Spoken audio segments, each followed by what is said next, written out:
بسم الله الرحمن الرحیم وإلی ثمود أخاهم صالحا۔ یہاں سے ہمارے آج کا سبق آغاز ہو رہا ہے۔ تیسری قوم ہے اور تیسری بیماری کا ذکر ہے۔ تیسری قوم جیسے کہ میں نے پہلے ذکر کیا تھا، 5 قومیں ہیں اور 5 بڑی بیماریوں کا ذکر ہے۔ یہ قوم سمود ہے، اس کو قوم صالح بھی کہتے ہیں، قوم سمود بھی کہتے ہیں، قوم صالح بھی کہتے ہیں، قوم عاد ثانی بھی کہتے ہیں۔ تو عاد ثانی ہے، قوم سمود بھی کہتے ہیں اور قوم صالح بھی کہتے ہیں۔ سمود اس قوم کا نام تھا۔ اس عاد ثانی، عاد کے بعد یہ عاد کی نسل میں سے تھے، اس وجہ سے عاد ثانی کہتے ہیں۔ قوم صالح اس لیے کہتے ہیں کہ حضرت صالح علیہ السلام ان کی طرف بطور پیغمبر تشریف لائے تھے۔ جیسے ہم پچھلے سبق میں پڑھ چکے، ان کی لوکیلٹی، ان کی لوکیشن کہاں تھی وہ ہم دیکھ چکے کہ یہ قوم عاد کے اوپر جب عذاب آیا تھا تو وہ ہوا کا عذاب آیا تھا۔ قوم عاد پر ہوا کا عذاب آیا تھا، اور وہ میپ کہاں گیا جو میں نے لگایا تھا؟ میرے خیال میں وہ میپ سیو نہیں ہوا جو میں نے اس میں لگایا تھا۔ خیر اب تو ہو گیا۔ تو قوم عاد جس جگہ پر آباد تھی وہ حضر موت کا علاقہ تھا، یعنی یہاں پر قوم صالح قوم عاد آباد تھی۔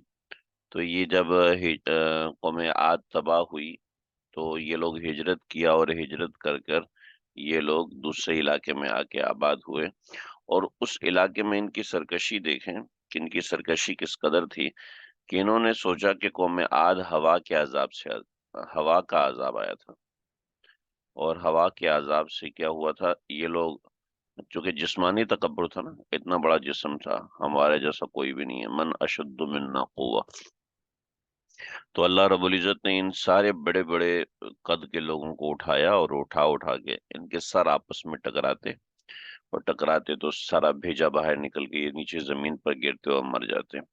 تو انہوں نے اس طرح کے مکانات بنائے، پہاڑوں کو کھودا، پہاڑوں کو کھود کر مکانات بنائے کہ ہم اندر رہیں گے، کتنی بھی ہوا کا پریشر ہو وہ ظاہر بات ہے پہاڑ کو تو نہیں توڑ سکتا، تو ہم اس کے اندر جا کے آباد رہیں گے۔ قوم عاد کے حوالے سے میرا پورا ایک درس ہے، پورا ایک بیان ہے، اس وقت میرے ذہن میں نہیں ہے، انسان کمزور ہے ظاہر بات ہے۔ تو میں نے تھوڑا سا اس کو اس حوالے سے اس کو تھوڑا سا ذکر کیا قوم سمود کا یہاں سے۔ آپ حضرات اس کو پڑھ سکتے ہیں، سارا کا سارا اپنے بیاض کے اوپر نقل مت کیجئے گا، موٹی موٹی باتیں اس میں سے نقل کر لیجئے گا۔ میں نے تو سارا پیسٹ کیا نا، میرے لیے آسان ہے، میں نے تفسیر سے اٹھا کے پیسٹ کر دیا، تو میرے لیے آسان ہے، آپ لوگ پیسٹ مت کیجئے گا، آپ لوگ بس موٹی موٹی بات اس میں نوٹ کر لیجئے گا تاکہ اس کو آپ موقع آئے تو سمجھ سکیں۔ اس کو قوم حجر بھی کہتے ہیں، قرآن مجید میں اس کو ہجر بھی کہ مٹکوں والی قوم ہے، ٹھیک ہے۔ آج کل مدائن صالح کہتے ہیں، آج بھی ان گھروں کے محلات کے کھنڈارات موجود ہیں۔ دیکھیں آج سے یہ 5,000 سال پہلے کے لوگ ہیں، حضرت ابراہیم علیہ السلام سے بھی پہلے کے لوگ ہیں، یعنی 6,000 سال پہلے کہہ دیں۔ پہاڑوں سے تراشی ہوئی عمارتوں کے آثار جن کا ذکر آیت نمبر 74 میں ہے، آج بھی وہاں دیکھے جا سکتے ہیں۔ عرب مشرقین جب تجارتی سفر پر جاتے تو کھنڈارات ایک نشان عبرت کے طور پر ان کے راستے میں پڑتے تھے۔ قرآن نے کئی مقامات پر ان کی طرف توجہ دلائی ہے۔ یہ قوم رفتہ رفتہ بت پرستی کی طرف آ گئی، ٹھیک ہے۔ یہ سارا ان کا چھوٹا سا تعارف میں نے ذکر کیا ہے قوم سمود کا، کتنی طاقتور ترین قوم تھی یہ، سمجھے۔ وَإِلَى ثَمُودَ، سمود کی طرف، اخاہم ان کے بھائی، صالحہ حضرت صالح کو، ٹھیک ہے۔ عشے والی بات جو وَلَقَدْ أَرْسَلْنَا، وَلَقَدْ أَرْسَلْنَا ہم نے بھیجا، ٹھیک ہے، وَلَقَدْ أَرْسَلْنَا ہم نے بھیجا، ٹھیک ہے۔ اس کے بعد إِلَى ثَمُودَ أَخَاهُمْ صَالِحًا، سمود کی طرف ان کے بھائی صالح علیہ السلام کو، سمود اخاہم صالحا.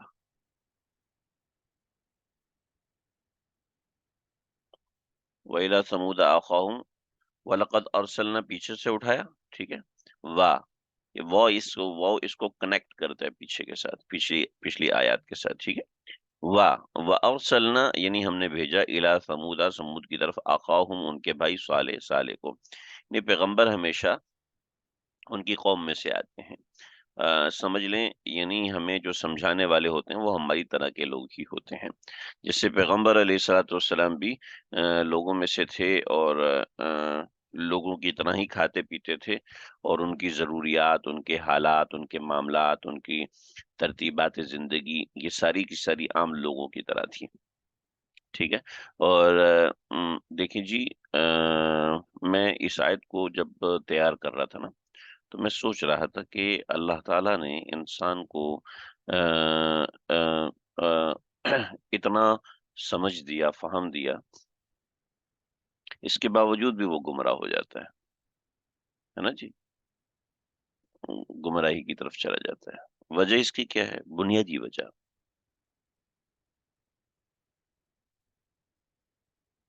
اللہ نظر نہیں آتے.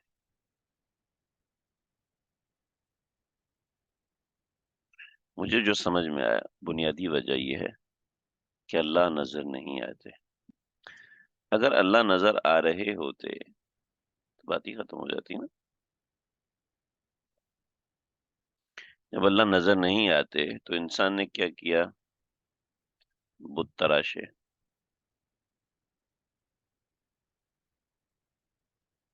بھئی یہ ویڈیوز بند کریں بھئی. پتہ نہیں چل کیسے گئی ہے، میں تو یہاں سے لاک کی ہوئی ہے. میں نے بند کی تھی دوبارہ. میں انسان نے بت تراشے، ٹھیک ہے، قتل و غارت کیا، ٹھیک ہے، فساد مچایا، معبود گھڑے، ہوا کو معبود بنا لیا، سمندر کو معبود بنا لیا، ٹھیک ہے، خدائی کا دعویٰ کیا.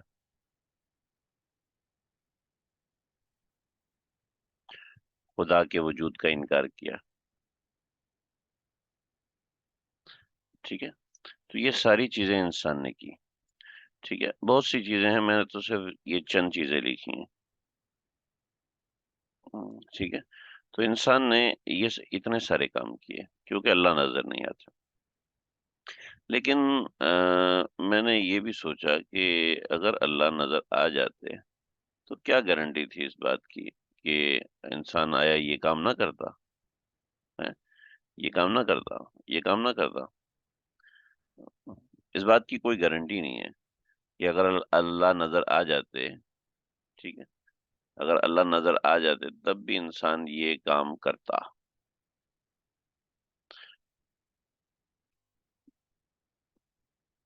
تو اس بات کی کوئی گارنٹی نہیں ہے کہ اگر اللہ نظر آتے تو انسان بت تراشنے کا کام نہ کرتا، انسان قتل و غارت کا کام نہ کرتا. ٹھیک ہے. اس بات کی کوئی گارنٹی نہیں ہے. صحیح ہے. تو اللہ تعالیٰ جو نظر نہیں آتے اس میں ہزاروں حکمتیں، ہزاروں باتیں ہیں. دوسری اس میں سب سے اہم ترین بات کیا ہے؟ اس میں اہم ترین بات یہ ہے کہ اللہ نے اس کائنات کو آزمائش کے طور پہ بنایا ہے. ٹھیک ہے. جو آزمائش میں ناکام ہوئے ہیں انہوں نے یہ سارے کام کیے. ٹھیک ہے. یعنی ابتلا ہے، امتحان ہے. چنانچہ قوم عاد ہلاک ہوئی ہے آزمائش میں ناکام. اللہ نے سارے اسباب دیے تھے حق بات سمجھنے کے. قوم سمود ہلاک کہ آزمائش میں ناکام. قوم نوح ہلاک، آزمائش میں ناکام. اللہ نے سارے اسباب دیے حق بات کو سمجھنے کے. ٹھیک ہے. قوم نوح کو بھی سارے اسباب دیے، میں یہ فضول بات نہیں کر رہا، ضرورت کی بات ہے. قوم نوح کو بھی سارے اسباب دیے، اور امت محمدیہ صلی اللہ علیہ وسلم کو بھی سارے اسباب دیے. ان کے پاس پیغمبران تھے، ہمارے پاس پیغمبروں کے پیغامات ہیں. ٹھیک. ان کے پاس رسالت تھی، ہمارے پاس رسالت کا سارے کے سارے احکامات موجود ہیں، رسالت کے نائبین موجود ہیں۔ تو دیکھیں جی، جیسے قوم سمود اور قوم صالح اور قوم نوح کا قصہ ہم لوگوں نے پڑھا، ٹھیک ہے، اسی طریقے سے امت محمدیہ کا قصہ بھی ہمارے پاس ہے، ٹھیک ہے، بالکل وہی فارمیٹ ہے جو پچھلی قوم کا تھا، ایگزیکٹ وہی فارمیٹ ہے، ٹھیک ہے۔ جب وہی فارمیٹ ہے پچھلی قوم کا، جب وہی فارمیٹ ہے اس سے اگلی قوم کا، تو ہم لوگ بھی تو اسی اگلی قوم ہے نا، تو ہمارے لیے وہی فارمیٹ نہیں ہے، بالکل وہی فارمیٹ ہے۔ دیکھیں جی، وَإِلَى ثَمُودَ أَخَاهُمْ صَالِحًا، نظر آ رہا ہے آپ کو؟ وَإِلَى ثَمُودَ أَخَاهُمْ صَالِحًا، تھوڑا سا میں واضح کرنے کے لیے اس کو بڑا کروں گا۔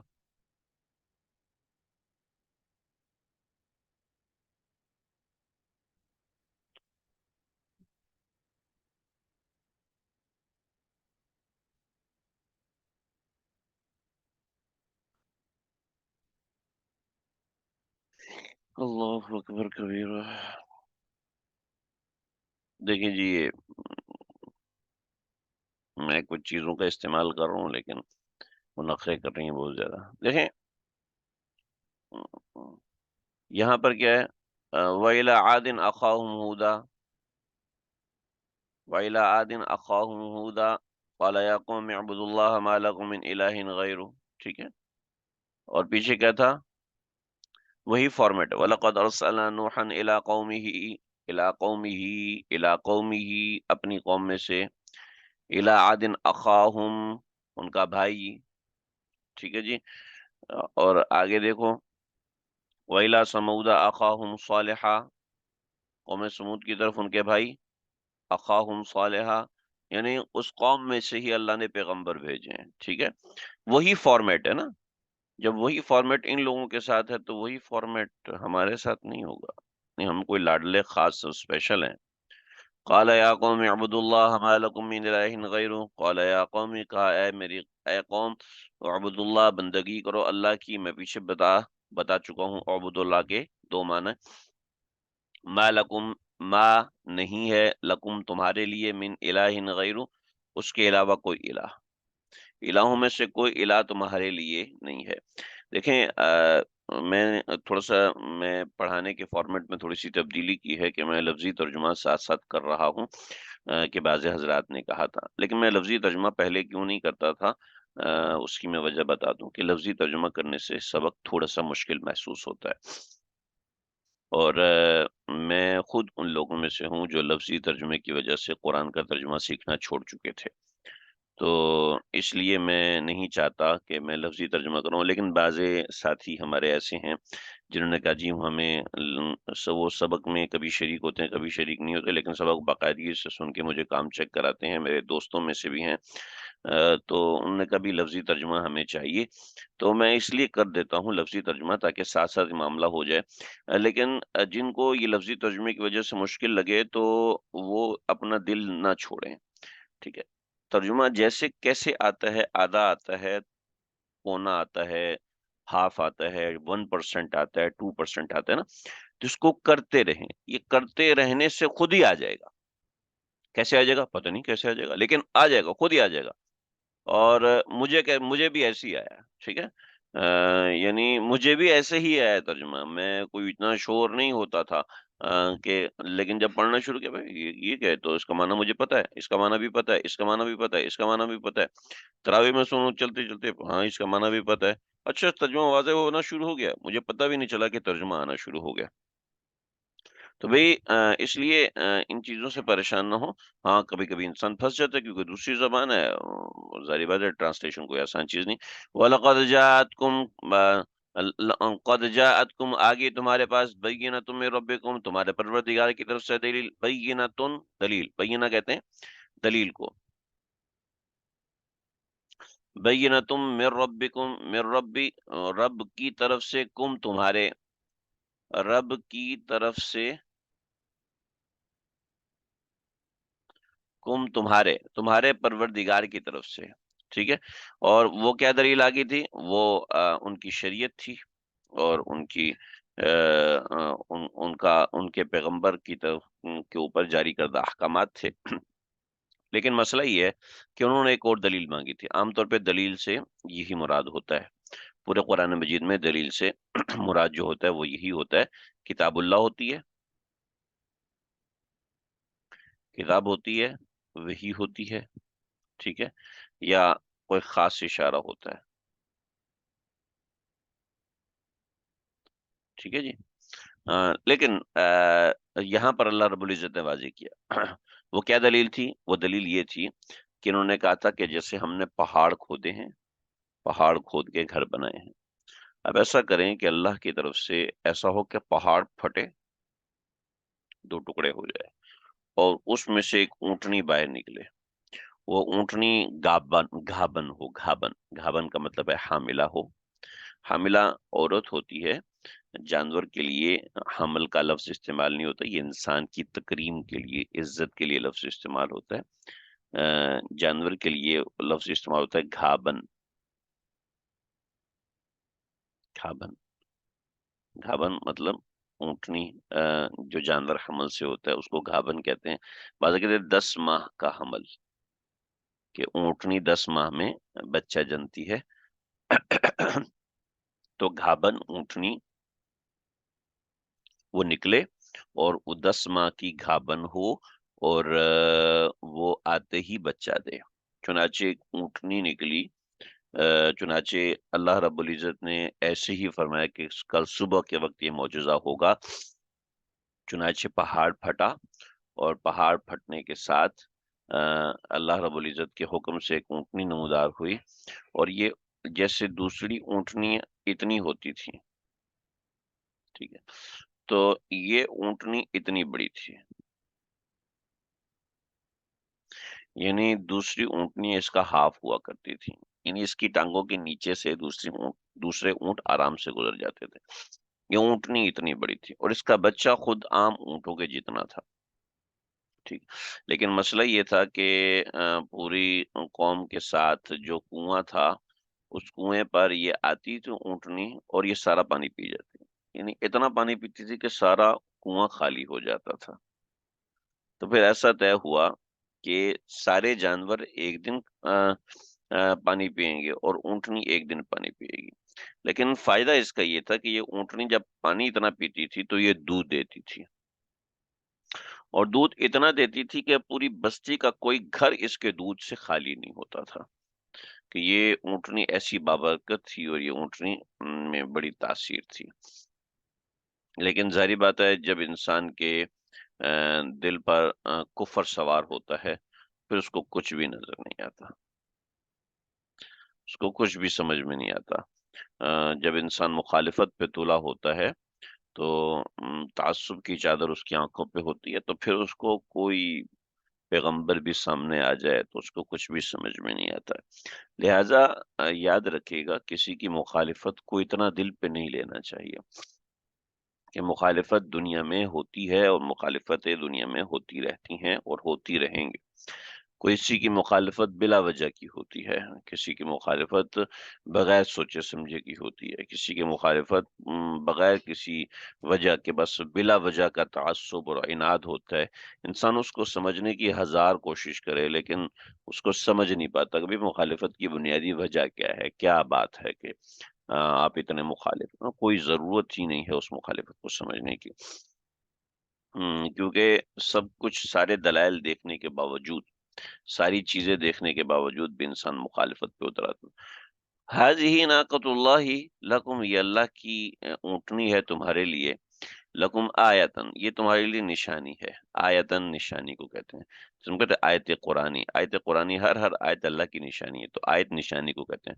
فذروہا، چھوڑ دو اس کو، تأکل، کہ یہ کھائے، فی ارض اللہ، اللہ کی زمین میں، ولا تمسوہا بسوء، اور اس کو برے طریقے سے مت چھونا، ولا تمسوہا، مس، چھونا، ولا تمسوہا، اس کو مت چھو، بسوء، ان بری نیت سے، فیأخذکم، اگر تم نے ایسا کیا، تو، اگر تم نے ایسا کیا، اگر تم نے ایسا کیا، فَيَأْخُذَكُمْ، تو تم کو پکڑ لے گا عذاب علیم، درد والا عذاب۔ علیم کہتے ہیں علم سے، علم کہتے ہیں درد کو، تو تمہیں درد والا عذاب پکڑ لے گا۔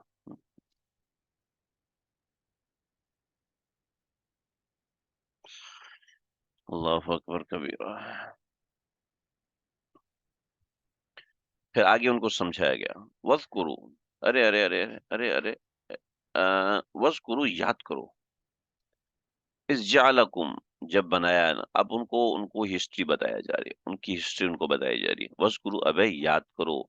اِذْ جَعَلَكُمْ، جب جَعَلَكُمْ بنایا تم کو. خلفاء، خلیفہ، یعنی خلفاء خلیفہ. خلف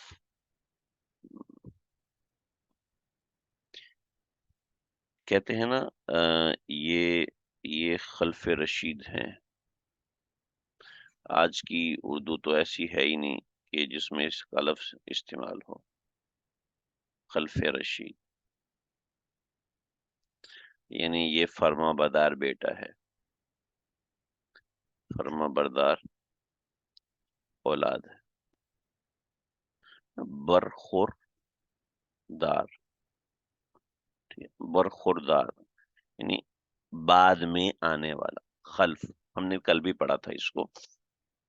تو خلفاء کہتے ہیں بعد میں آنے والا. یہ فلاں بزرگ کا خلیفہ ہے، یعنی اس بزرگ کے بعد یہ شخص جو ہے وہ اصلاح کرنے کا حقدار ہے، اصلاح کر سکتا ہے. یعنی اس بزرگ نے اس کو اپنے بعد اپنا نائب بنایا ہوا ہے. اور ایک بزرگ کے نائبین بہت سے ہو سکتے ہیں. وَاذْكُرُوا، تو یاد کرو. اِذْ جَعَلَكُمْ خُلَفَاءَ، کہ جب اللہ نے جب تم کو بنایا خلفاء، خلیفہ بعد میں آنے والا. من بعد عاد، قوم عاد کے بعد. وَبَوَّأَكُمْ فِي الْأَرْضِ، اور تم کو آباد کیا زمین پہ. وَبَوَّأَكُمْ، اور آباد کیا. تم کو فی الارض، زمین میں.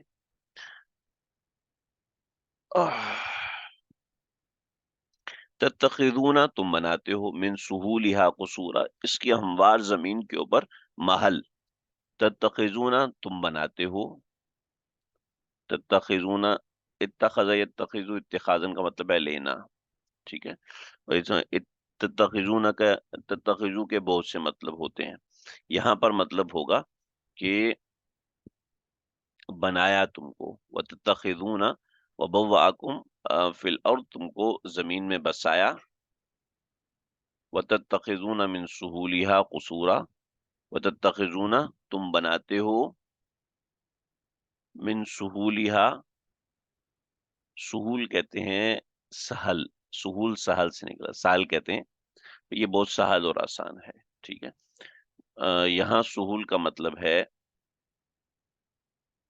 ایک منٹ میں کلر چینج کروں. ہموار زمین. ٹھیک ہے. ہموار زمین یعنی وہ زمین جو کہ سہل ہوتی ہے. ٹھیک ہے. ہموار زمین.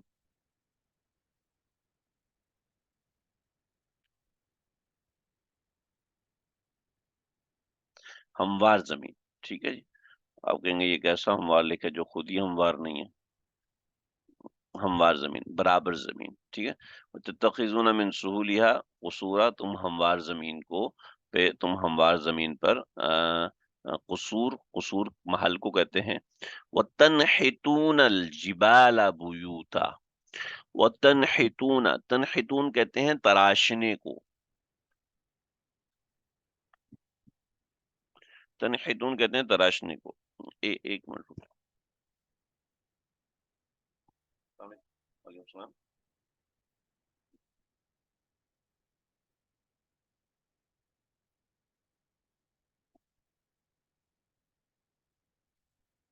ٹھیک ہے ٹھیک ہے ٹھیک ہے، جزاک اللہ بھیا. ٹھیک ہے، السلام علیکم.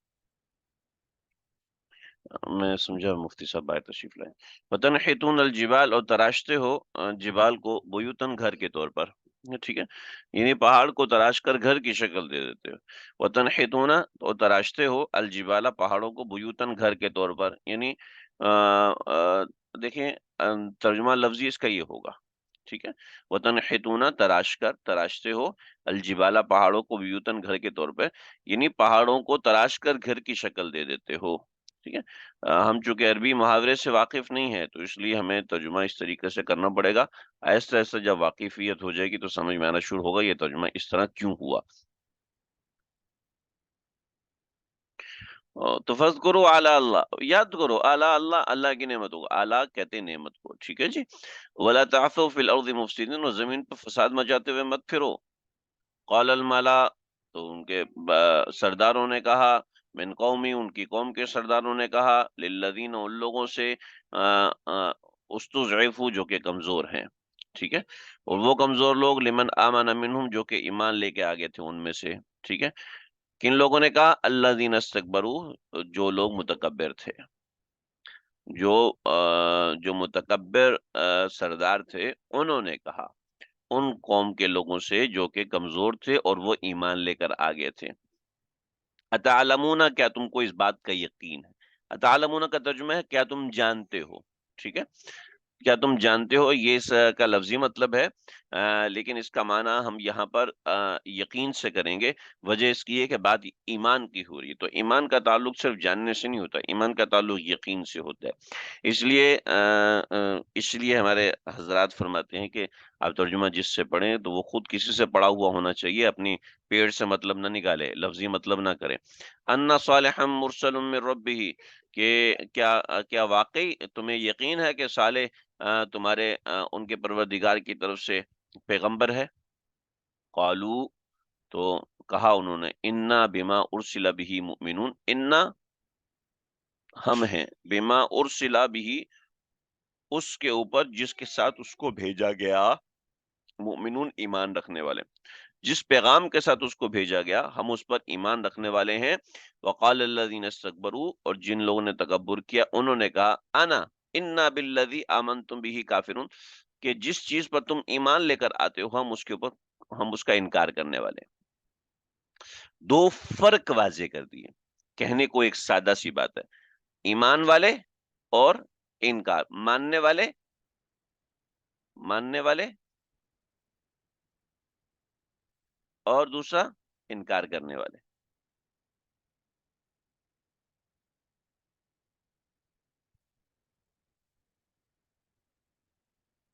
بھئی انشاءاللہ یہ کچھ دنوں میں یہ بھی چیز صحیح ہو جائے گی، آج ہم تھوڑی سی ترقی کی ہے۔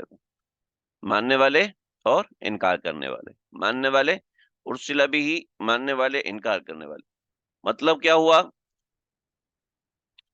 مطلب یہ ہوا کہ ہر دور میں دو گروہ ہوں گے،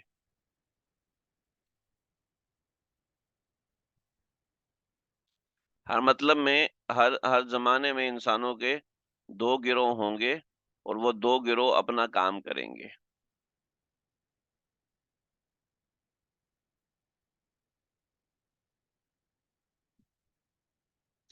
انسان دو گروہ میں تقسیم ہوں گے، ایک ماننے والا گروہ اور ایک انکار کرنے والا، ٹھیک ہے۔ پھر ماننے والے میں دو قسم کے لوگ ہیں، مکمل فرما بردار، ٹھیک ہے، اور نامکمل فرما بردار۔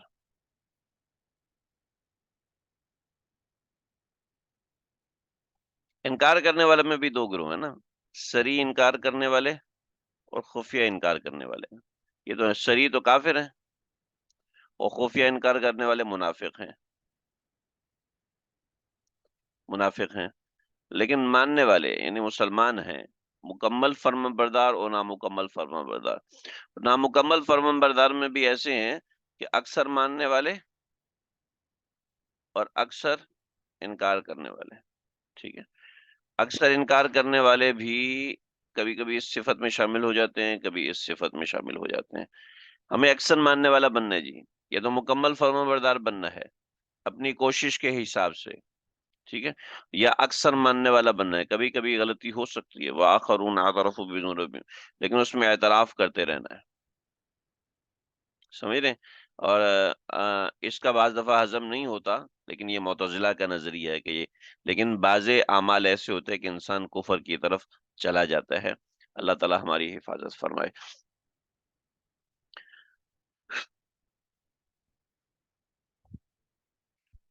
تو یہ دو گروہ ہیں اللہ نے پیدا فرمائے۔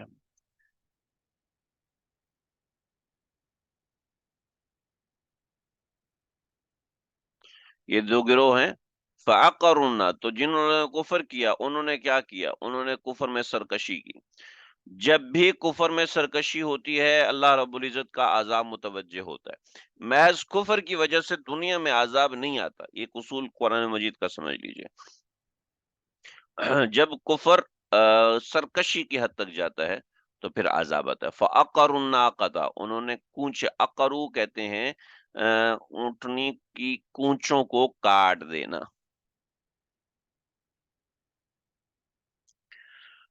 ہم، ہم، ایک منٹ.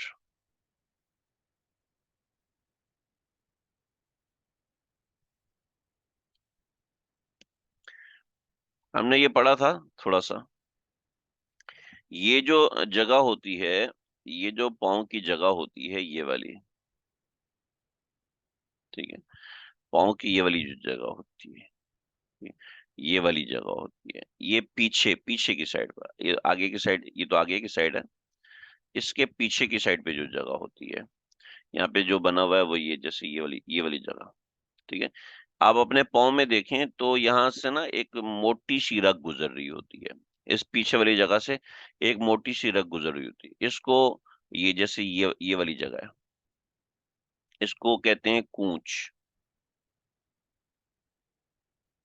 کونچ، کونچ پہلے زمانے میں جب کسی کو اغوا کیا جاتا تھا تو اس کی یہ کونچیں کاٹ دی جاتی تھی. یہ کونچ کٹ جائے تو انسان زندگی بھر چل نہیں سکتا، ٹھیک ہے. تو اونٹنی وہ اتنی اونچی تھی کہ اس کی گردن تک ان کا ہاتھ ہو وہ چیز نہیں پہنچ سکتی تھی، تو انہوں نے اونٹنی کی کونچیں کاٹی جس کی وجہ سے اونٹنی بیٹھ گئی، اور بیٹھنے کے بعد اونٹنی کو انہوں نے ذبح کر دیا. تو یہ قصہ ہوا تھا. تو فَعَقَرُوا النَّاقَةَ.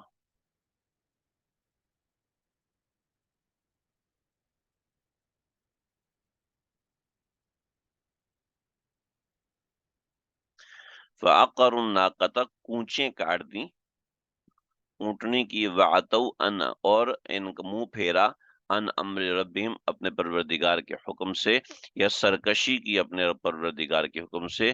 وقالوا، اور کہا، یا صالح، اے صالح، ائتنا، لے آؤ، بما تعدنا، جس کا تو ہم سے وعدہ کرتا ہے، ان کنت من المرسلین، اگر تو رسولوں میں سے ہے. فاخذتهم الرجفہ، ان کو ایک رجفہ،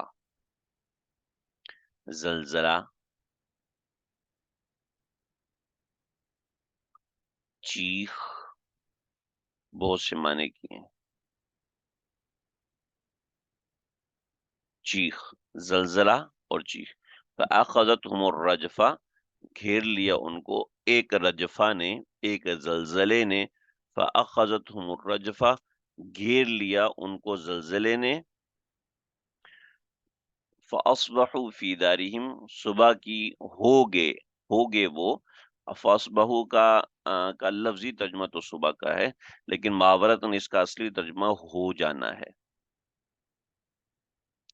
فاصبح من النادمین، وہ ہو گئے فی دارہم، اپنے گھروں میں، جاسمین.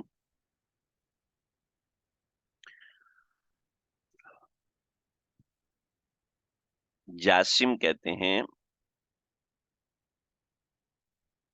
بعض لوگ اپنے بچوں کا نام جاسم رکھتے ہیں.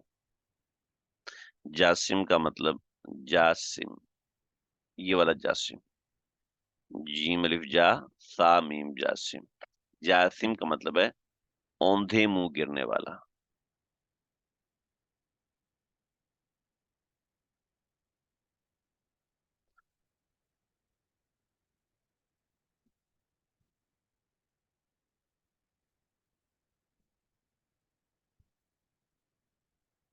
اوندھے منہ. فاصبحوا فی دیارہم جاسمین، پتہ نہیں یہ کیا ہوا ہے، مجھے سمجھ میں نہیں آئی. فاصبحوا فی دیارہم جاسمین، وہ اپنے گھروں میں اوندھے منہ گرے ہوئے تھے، یعنی تباہ ہوئے پڑے تھے. فاصبحوا فی دارہم جاسمین، فتولی عنہم، اور منہ پھیرا ان سے، یعنی چلے گئے ان سے. وقال، فتولی عنہم، ان سے منہ پھیرا. وقال، اور کہا، یا قومی، اے میری قوم، لقد ابلغتکم رسالۃ ربی، میں نے اپنے پروردگار کا پیغام تم کو بھیج دیا. ونصحت لکم، اور میں تمہارا خیر خواہ ہوں، ولکن لا تحب الناصحین، لیکن تم خیر خواہوں کو پسند نہیں کرتے۔ مراج کا سبق یہیں تک ہے، اگر کسی کو کوئی سوال ہے وہ کر لے۔ بہشتی زیور کا سبق آج نہیں ہوگا، میں نے کچھ مفتیان کرام کو دعوت دی ہوئی ہے، وہ حضرات تشریف لا رہے ہیں 10 بجے، تو اس لیے آج کا سبق نہیں ہو پائے گا۔ آپ سب حضرات دعا کیجئے، میری کمر کی تکلیف نکلی ہوئی ہے اور بہت شدت سے تکلیف نکلی ہوئی ہے، اور میں نے کل بھی 2 نمازوں کے لیے جا سکا، اس کے علاوہ جا نہیں سکا، تو دعا کیجئے گا۔ کسی کا کوئی سوال ہو تو وہ ضرور کریں۔ السلام علیکم۔ اگر ابھی نہ کر سکے ہوں تو گروپ میں کر لیں یا بعد میں مجھ سے اکیلے میں کر لیں۔ السلام علیکم ورحمۃ اللہ وبرکاتہ۔